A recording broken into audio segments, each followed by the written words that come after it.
This is the chapter on joints and movement, and we'll begin by looking at how we classify joints. We can classify joints based on their functional properties, meaning how much they move, and by their structural properties, meaning what tissues actually make up the joint. And we'll look at a few examples of these different types of joints.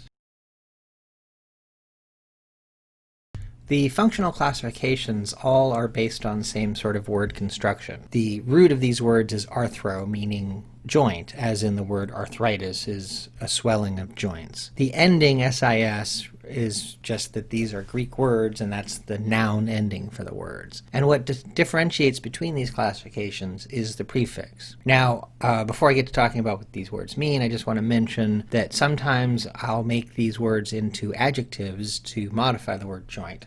So instead of synarthrosis, I can also talk about a cenarthrotic joint. They mean really the same thing, it just sometimes it makes a little bit more sense to say it one way versus the other. Synarthrosis is referring to a joint that doesn't move. The prefix syn means together. So these are joints where the two bones come together and act as a single bone. The common example of a synarthrotic joint is a suture in the skull. Amphiarthrosis is referring to a joint which is partially movable, and amphi means partial in the sense of an amphitheater, which is a partially covered theater, or an amphibian, which is an organism that lives partially in the water and partially on land. Now, amphiarthrosis is usually a joint that moves very, very little in the greater scheme of things, but it does have a partial amount of movement to it. And then the prefix di, or really dia in Greek, means through. So diarthrosis is a joint that moves through a range of motion. And these are freely movable joints. When we think of joints and movement, really we're thinking about diarthrotic joints.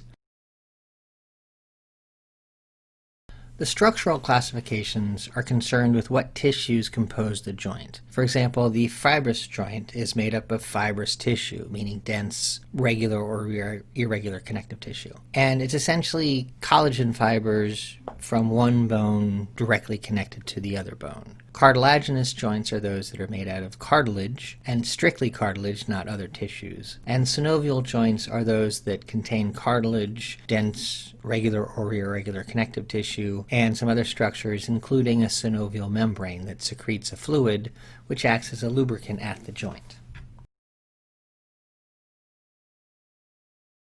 This figure demonstrates the sutures which are found in the skull. They're examples of both synarthrotic and fibrous joints. Also in this picture, which is not labeled, are the gomphoses, which are the joints between the teeth and the jaw bones. Those are also synarthrotic or fibrous joints. Now, fibrous joints are not always synarthrotic, and synarthrotic joints are not always fibrous, but usually that's the case. There are some fibrous joints which have a little bit of give to them so that they would fit more into the amphiarthrotic joint.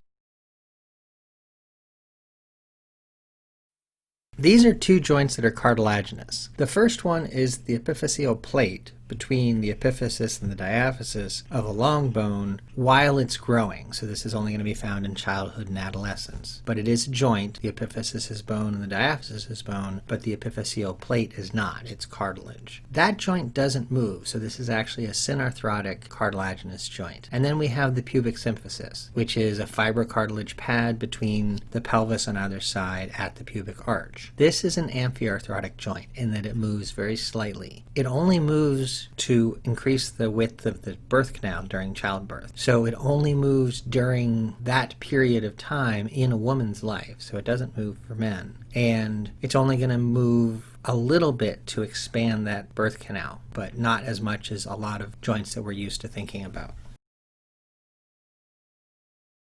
This demonstrates the hip joint, an example of a synovial joint. It's where the head of the femur fits into the acetabulum of the pelvis. The head of the femur is a ball and the acetabulum is a socket. So this is a ball and socket type joint. There are several different types of synovial joints. There's articular cartilage represented in this picture covering the head of the femur and lining the inside of the acetabulum. There would also be joint capsule connecting the two bones together and holding them in place, and that would be lined with the synovial membrane, which secretes a fluid helping to lubricate this joint. And a ball and socket joint is able to move in 3 different axes of movement, represented by the schematic picture on the side. Consider this question. When you feel that you've reached an answer, hit the next button to go into the next slide, which will reveal the correct answer.